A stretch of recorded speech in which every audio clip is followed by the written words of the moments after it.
Okay, so you all know how I like to do write-ups about my thoughts on various pieces of media. Well, I had so many thoughts about Tears of the Kingdom, which I have now beaten, that I didn't want to write it all out. It would take too long. So I'm just going to say it and record myself saying it, and you guys can watch it, because the future is amazing. I have this list, this outline that I wrote like 2 weeks ago and have not checked on, so I'm just going to go through it and see if I remember what I meant by all of this. I want to get out of the way in the beginning. I liked this game. I know that in the beginning I was really hard on it, which I stand by, but I did like it, and in the interest of that, I have made sure to add in a compliment for every criticism, which is not something I do very much. I'm a very critical man. Okay, let's get started. I want to paint you a picture. You wake up in the sky. You get your equipment, you get your ghost hand, you do all the Sky Island stuff, you're like, okay, cool, I know how to play the game now, and you dive off the edge into the real world. It's incredible. You see the city over there that you're supposed to go to, and you say, okay, I'll do that first. But before you do that, you turn around and see a shrine. And you're like, okay, the shrine's right there. I'm just going to do that shrine and then go to the city. So you do the shrine. You come out of the shrine. You see another shrine. You're like, okay, it's right there. I'm just going to do that, and then I'm going to go to the city. This happens a few more times. And then you decide you're going to plot out a course. You're going to go around Hyrule Field, because through your binoculars you can see different places of interest. You want to go, and it makes a circle, and it goes right back to that city. So you're going to go there. It's just going to take a minute. Halfway through that circle, you get distracted by a big boss enemy camp. So you manage to, with like no equipment, no paraglider, almost nothing, this is some of the first enemies you're fighting in the game, you kill a black bokoblin boss and all of the black bokoblins that are following it. It's incredible. You are amazing. You are way off course now. You don't know where you are anymore. You don't have any maps, because they didn't give you any maps. So you're wandering around, and you get to a big stone face or something, and an NPC voice gives you a quest. You're like, okay, I can do a quest. And you go do all of these things, you find these things, and you throw them into the cliff, into the abyss. And then he says, follow them into the abyss. The thing is, you don't have a paraglider, so you can't do that. So you're just at a dead end at this quest, which is the first thing that's been given to you by an NPC in the game. On your way back to the tower where you're supposed to go, you see another tower that, like, okay, I can get this tower on the way. Because in the first game, all of the towers were unlocked at the end of the tutorial. So you defeat a white bokoblin boss and all of the white bokoblins, and you get into the tower, and you get nothing, because the towers don't activate until you go to that city. And you were gonna go to the city, but you just kept getting distracted. It's not like you're saying, okay, I'm just gonna blow off what the game wants me to do. No, you're doing what the game is telling you to do. You're doing the nearest thing that interests you, and it leads you in the opposite direction of the gate that prevents you from playing the game. I spent so many hours so frustrated by this. It is a big negative hit. Just two things, okay? One thing, it's just the tutorial. Once you go there, you get the paraglider, it's an open world again, and you're good. And I understand that. That is still like 10 hours of the game that were just awful. It's a big negative hit in my book. Two, I know people are gonna say, okay, it's my fault, which it is, but I cannot emphasize enough that the game design was leading me there. The first game wasn't like this.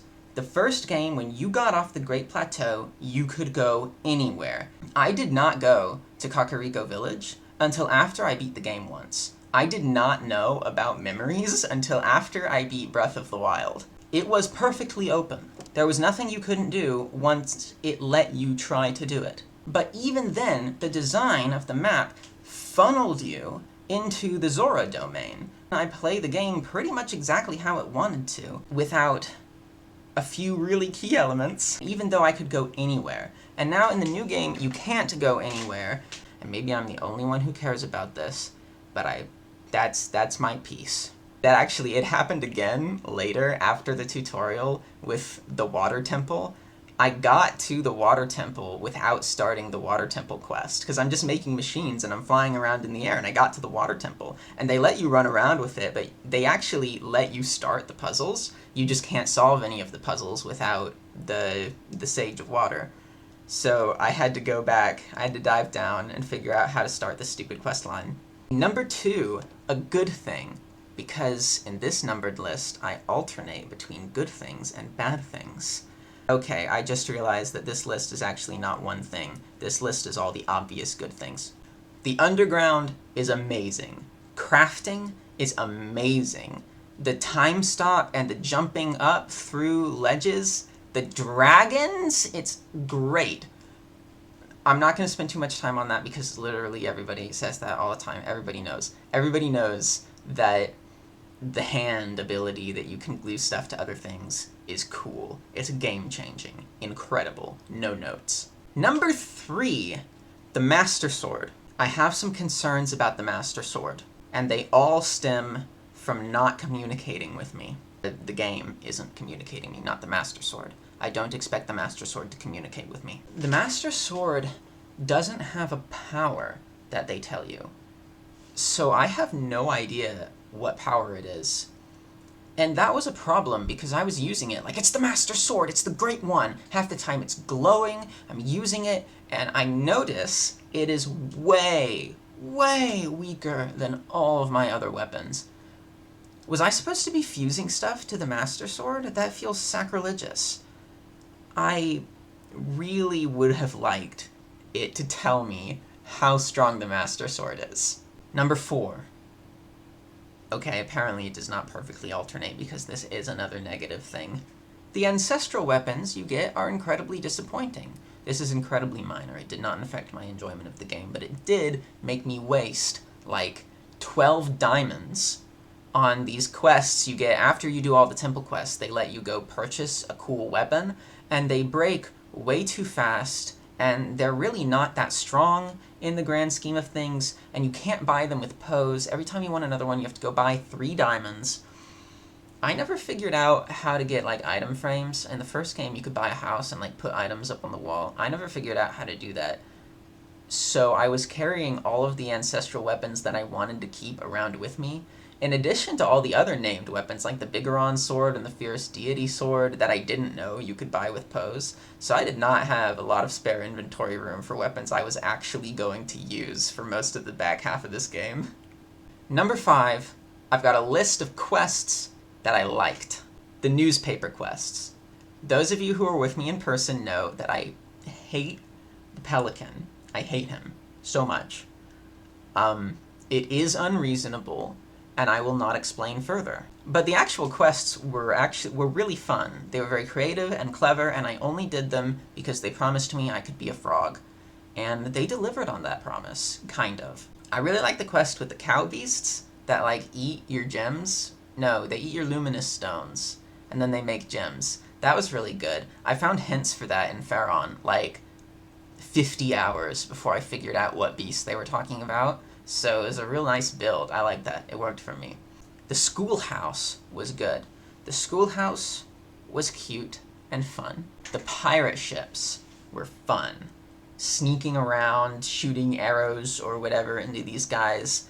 And do they respawn on the Blood Moon? I don't think they do, and they really should, because they're great. Fighting with the gangs was really fun. That sounds very different than what it actually is. Fighting with the soldiers was way more fun than I expected it to be. I mean, it's just a lame combat, but something about being alongside these soldiers who are surely timed to only start once you show up, but they're on the move and they don't wait for you, and it is very engrossing. I would like to see more quests like that. I wrote down here at the end of note 5 that I hate Pelly and I hate Tulin. And that is true. I promise I'm not anti-bird. I hate them so much. That's not part of number 5, though. That's not part of... this was supposed to be a list of good quests. Number 6. The bad quests. The rebuilding quests for the town that got ransacked by pirates and you have to rebuild the town was so lame. Because this ties into the Koroks. The Korok escort quests were so lame. Every time I saw one, I didn't do any of them except for the first, 2. Every time I saw them, you're this useless thing, you want me to walk you 800 miles very slowly because I have to use the stupid hand, and it was such a disappointment because the first one was great. The first one, you built a little thing, and it ferried them across, and, it was a puzzle. It wasn't just bringing somebody someplace, it was a puzzle. And when that happened, I was like, oh man, these are going to be great, and they're everywhere, and they were all lame. And that was how I felt rebuilding the town that got ransacked by pirates. The first puzzle was fun enough, and the second puzzle was fun enough and different, and the third and fourth and fifth and sixth puzzles were the second puzzle again. Why are you wasting my time? I never once, that's not true, I never twice propped up that idiot's sign. He's trying way too hard. He is very off-putting, very desperate. He's shilling for a large corporation, and the quest is boring. And not only is it boring, it's difficult. So I'm sitting here fiddling with logs for who knows how long. And what do I get? A meal? 50 rupees? Come on. Do you think I'm poor? There is no reward, and it's way too hard, and I hate this guy anyway. I did not do any of them. There were so many of them. The other people I talk to are like, yeah, man, you gotta get a meal. I'm like, really? You're doing this for meals? It's food. Food is all around us. Number 7. A good one again. The Sky Islands are iconic. And I know everybody is probably talking about how iconic the Sky Islands are, because they're brilliant, but I just want to relate them to my childhood experiences. This is literally my fantasy. Ever since I saw Treasure Planet as a kid with the big crescent-shaped thing, I would imagine that the sidewalks are the only platforms, and the road and the grass just fall into nothing.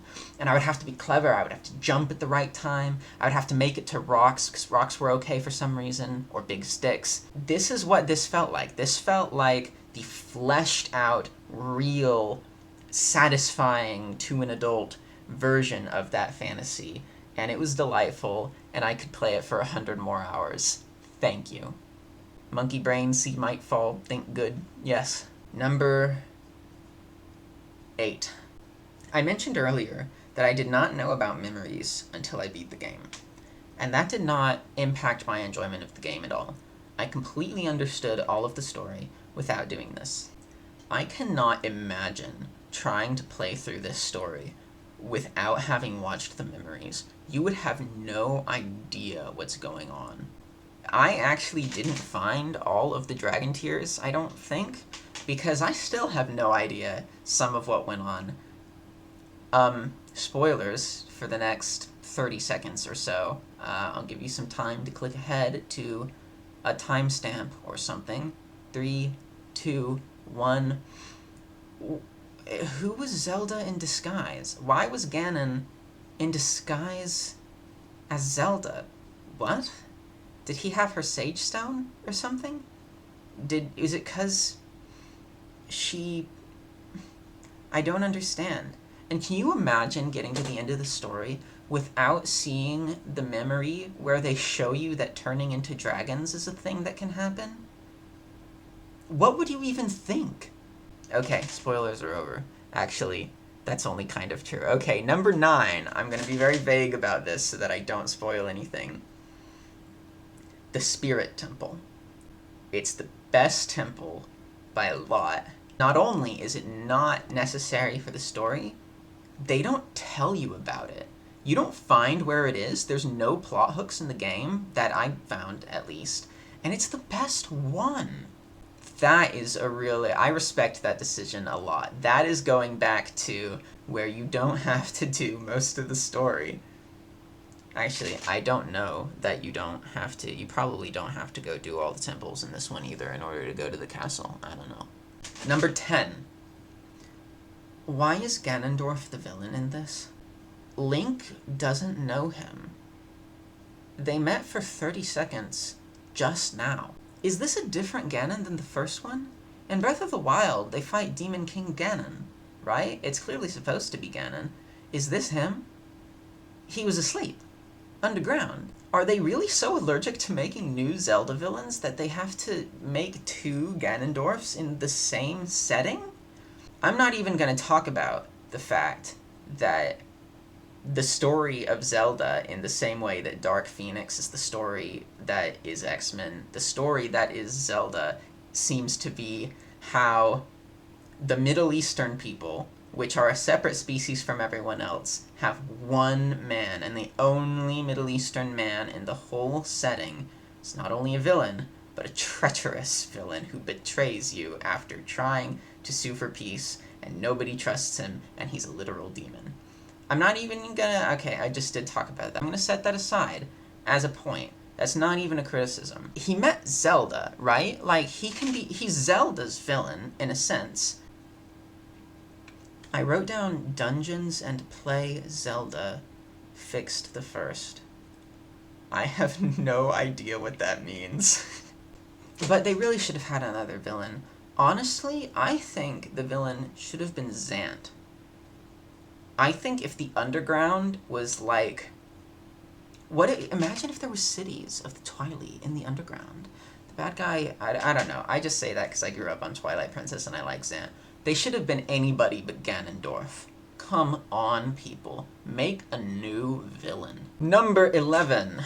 I'm sorry. Number 11! They fixed a major problem that I had with the first one, and that I have with almost every RPG in existence that has any exploration element, which is that the way they've set up this story, it is okay to take your time.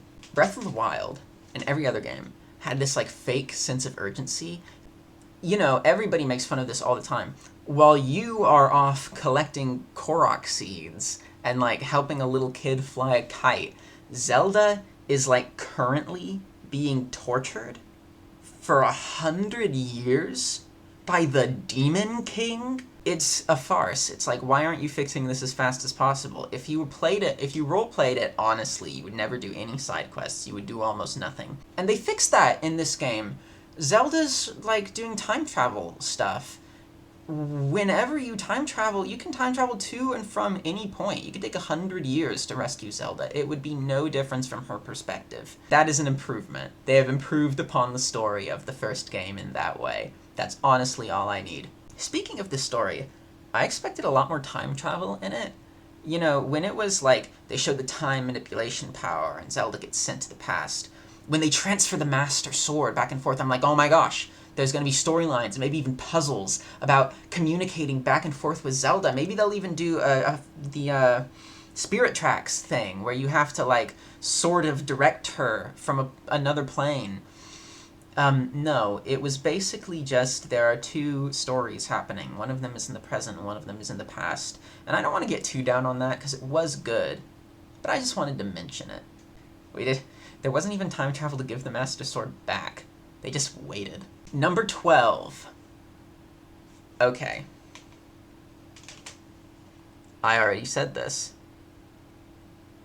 Okay, I'm going to edit this back into point 10. This is a throw ahead to point 12. I love recurring villains. Big weakness of the MCU was that it needed more villains. Every X-Men needs its Magneto. I support every incarnation of the Batman, fighting Joker, all of them have to do it, and I approve. But I would not approve if every single individual Batman movie and episode of TV show was about him fighting the Joker. Good Lord, other villains exist. Be creative. It's your job. Number 13. Okay, here's where we get in spoiler territory. From here until the end, I'm talking about the end of the game. So the video's done if you want to avoid spoilers. The climax of this story was incredible. Oh my gosh. It was exhilarating. It was electrifying. And the reason I find that so impressive, you know, I've put 150 hours into this game, more than that. Having a big climax affect me after I spend hundreds of hours in my life in something is not difficult. All you have to do is play a good song and blow up the sept, and I'm like, wow! And that was only like, I'd only put like 60 hours into that. The reason I find this so impressive is that I was not hyped at all. There was no lead up. I barely even knew it was happening. They're like, go into the castle. There was so little hype for this battle in the game that I was convinced it was like the Disc 1 boss, and then there was going to be a whole back half of the game. And obviously, that would be way too much to ask. But that was how I felt, just because they did not build up the ending at all. And it still got me like, oh! Like, I audibly gasped multiple times. It's so good. I will say, I wanted to fight the Lich Ganondorf. That's what I wanted. Seeing him come up as a Lich, and then just snap his fingers and he's buff again, was pretty lame. But he does look badass, so I can't complain too much. It was perfect.